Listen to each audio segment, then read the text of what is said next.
Okay, go ahead. I'm Al Baker. I'm the director of the Alabama Church Planting Network.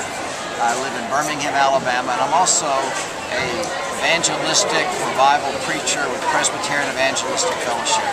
Now, I am speaking primarily right now to street preachers, and I want to encourage you because I realize, myself being a pastor, formerly a pastor of a church, that very often pastors and churches do not know what to do with you because you are out on the streets and you are rather, in their minds, non-conventional, and they don't know what to do with people like you.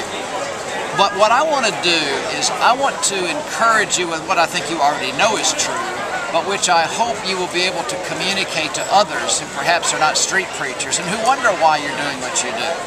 There is a biblical, theological, and historical rationale for what you do, going back all the way to the prophets of the Old Testament.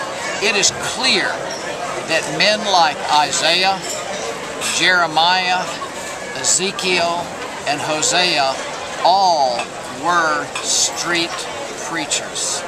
Not only that, but the Lord Jesus himself was a street preacher.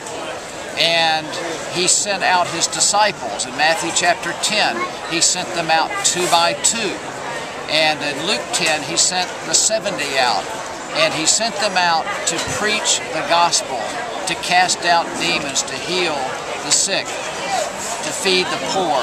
He did not send them out to make friends. He did not send them out merely to influence people. He sent them out to preach. And oftentimes, people heard them gladly.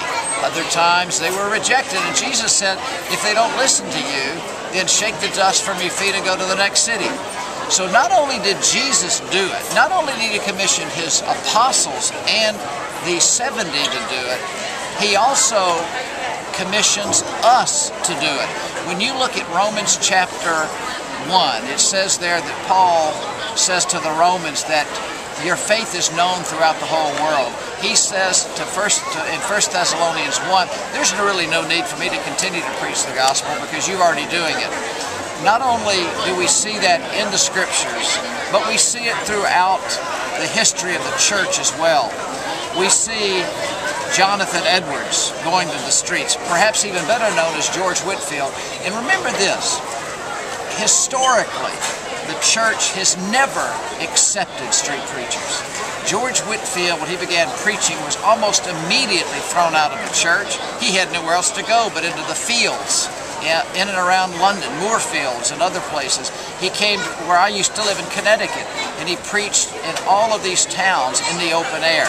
So there is this remarkable history, not only biblically, but throughout the history of the church where there have been preachers. And I want to go back to one other, the Apostle Paul. About a year and a half ago, I was with my wife in Athens, Greece, and we toured the Acropolis, and then we came down and we went over Mars Hill, which is right next to it, where Paul preached his famous Areopagus address recorded in Acts 17. And it was an amazing thing, and I enjoyed being there, and I quoted Paul's Areopagus address to my wife. And then we walked down the hill between the Acropolis and Mars Hill, and down below is the ancient agora, the ruins of the ancient agora where the Apostle Paul went door to door, according to Acts 17, and preached the gospel. That was remarkably moving to me.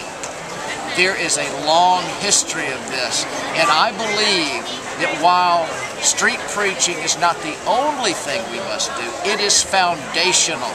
I say that for several reasons, not just because of Jesus and the prophets and the apostles. Absolutely, there's that foundation. But I will go further to say we must go to the streets with the gospel because we must give a broad cast of the gospel. You never know who's going to listen. But I would urge us also to understand we must go with the gospel to the streets because we must die to ourselves. And our flesh doesn't want rejection. Our flesh loves the pride and ego. And I know myself, I need that sense of utter dependence upon God. And so it's important that I go to the streets that I experience the rejection that so often you experience. So I want to encourage you. What you're doing is absolutely biblical. Now we need to be winsome. We need to be gracious. We need to be kind. We need to be humble. All of those things, of course. But you go with the gospel. When you hear people say, well, we must earn the right to be heard. No, you already have the right to be heard. You have authority from the Lord Jesus. He sent you out. Go into the world with the gospel. So don't let up. Go with the gospel to the streets, and may God continue richly to bless you in this vital and necessary work.